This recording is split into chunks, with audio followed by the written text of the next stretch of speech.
সিলেটের মানুষ কি ভোট দিত না নাকি? ঠিক আছে, ওকে ওকে, ইনশাল্লাহ, আলহামদুলিল্লাহ।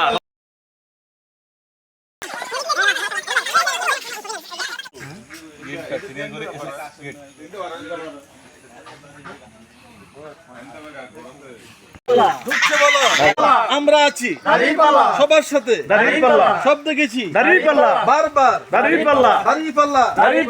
এইবার সব দলের দেখা শেষ, এই নীতির বাংলাদেশ আগামী দিনে সবার কাছে থাকতে হবে।